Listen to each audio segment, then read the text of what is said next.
Bismillahirrahmanirrahim. Assalamualaikum warahmatullahi wabarakatuh. Puji dan syukur kepada Allah, selawat dan salam kepada Rasulullah sallallahu alaihi wasallam. Baik, keluarga Umas Aktiviti dimanapun saat ini kita sedang bahagia, yang tentunya dalam lindungan Allah Subhanahu wa taala. Baik, perjumpaan kita pada kesempatan yang berbahagia ini, kita melihat sebuah materi dengan judul Strategi Dakwah di Era Milenial Melalui Media Digital.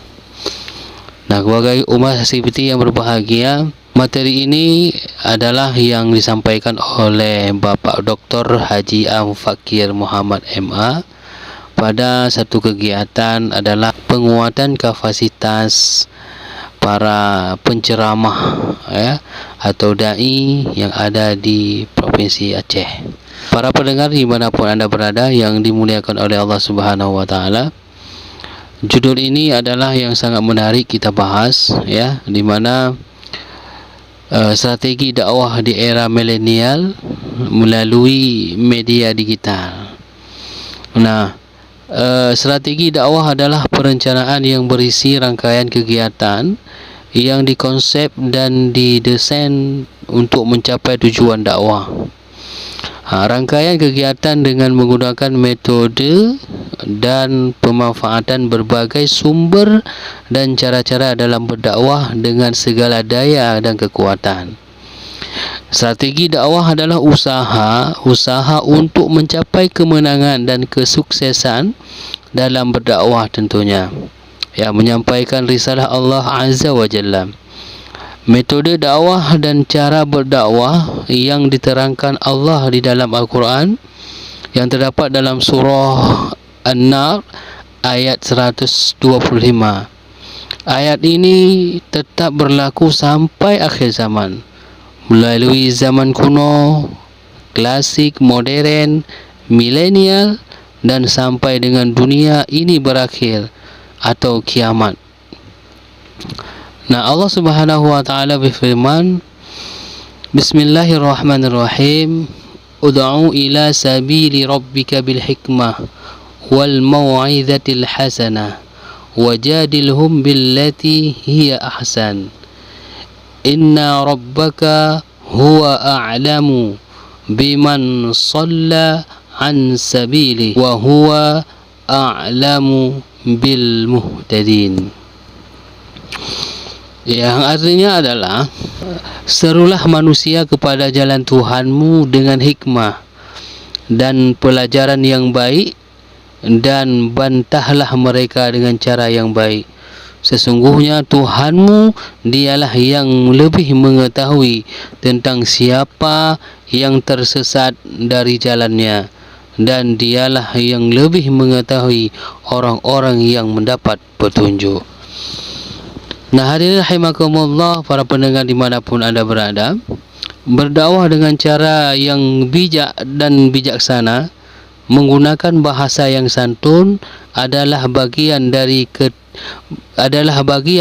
tuntunan yang harus diikuti dan ditelani oleh khatib, penceramah, mubaligh dan mubalighah, da'i dan da'iyah dalam menjalankan tugas-tugas dakwah dan menyampaikan risalah Allah Subhanahu wa taala.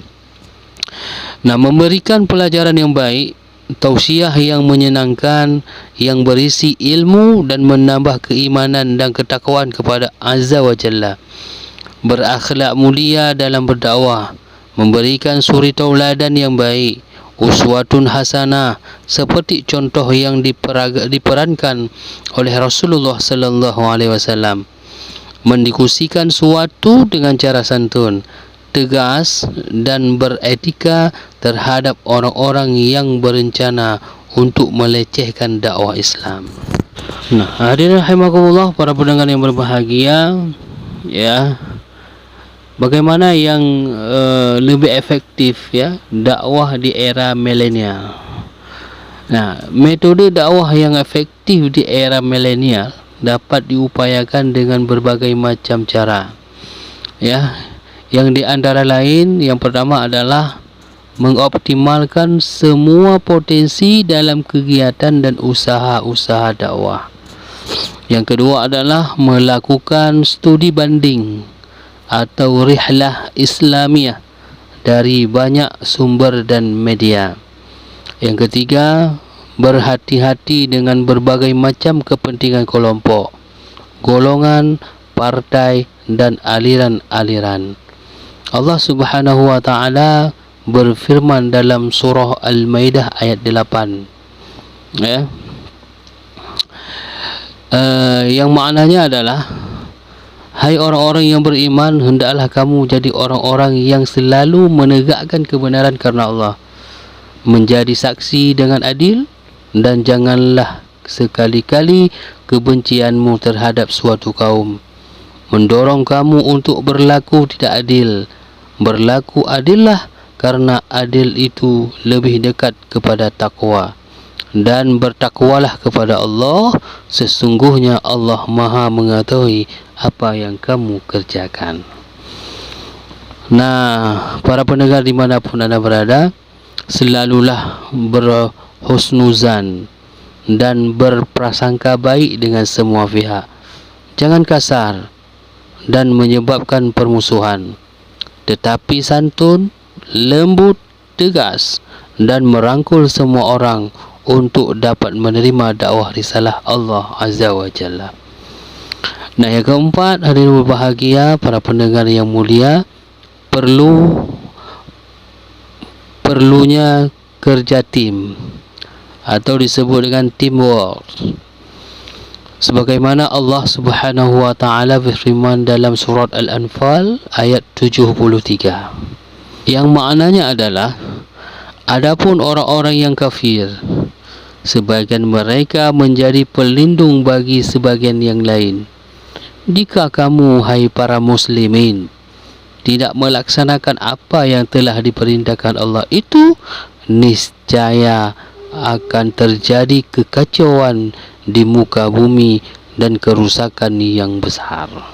Yang artinya adalah, adapun orang-orang kafir, sebagian mereka menjadi pelindung bagi sebagian yang lain. Jika kamu, hai para muslimin, tidak melaksanakan apa yang telah diperintahkan Allah itu, niscaya akan terjadi kekacauan di muka bumi dan kerusakan yang besar. Orang-orang kafir, ya, mereka saling membantu dan menjalankan misi mereka. Jika orang Islam dan dai-dai dalam Islam tidak terbentuk tim, maka akan mudah untuk dihina dan dilecehkan. Karena jika terjadi salah pahaman seseorang, terjadi terjadi penangkapan bagi orang-orang muslim yang berdakwah, mungkin di sana sini ada hal-hal yang memang tidak bisa, ada hal yang memang tak bisa terima, namun kita bentuk ada tim, maka kita mudah untuk membelanya. Kemudian yang kelima adalah hindari kepentingan sesaat dalam berdakwah. Nah, ini perlu diperhatikan, ya. Kita coba menghindari kepentingan sesaat dalam berdakwah, ya. Ini jangan pernah terjadi, ya. Kemudian yang selanjutnya adalah dakwah melalui media digital, ya. Bagaimana yang selayaknya, ya, berdakwah melalui media digital?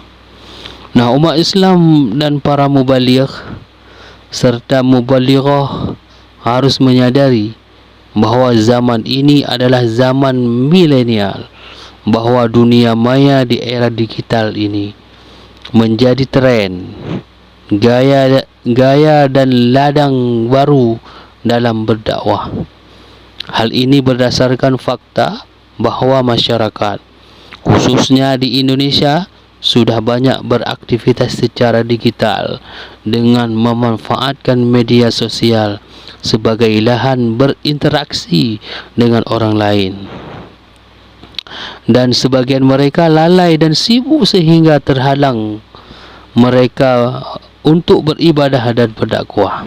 Maka oleh karena itu mari kita pahamkan ya firman Allah di dalam surah Maryam ayat 59 ini, yang maknanya, maka datanglah sesudah mereka pengganti yang jelek yang menyia-nyiakan solat dan memperturutkan hawa nafsunya, maka mereka kelak akan menemui kesesatan. Nah, hadirin rahimakumullah, para pendengar dimanapun anda berada, inilah sebuah materi yang bisa kita kembangkan sendiri, yang ditulis guru kita, iaitu Bapak Dr. Haji Fakir Muhammad Ebah. Mudah-mudahan materi ini manfaat dan bisa kita terapkan ya selaku penceramah, khatib dan da'iyah dan muballigh dan mubalighah dalam strategi dakwah di era milenial ini. Demikian, lebih kurang mohon diperbanyakkan maaf. Aqulu qawli hadza wa astaghfiruh innahu was-sami'ul alim. Assalamualaikum warahmatullahi wabarakatuh.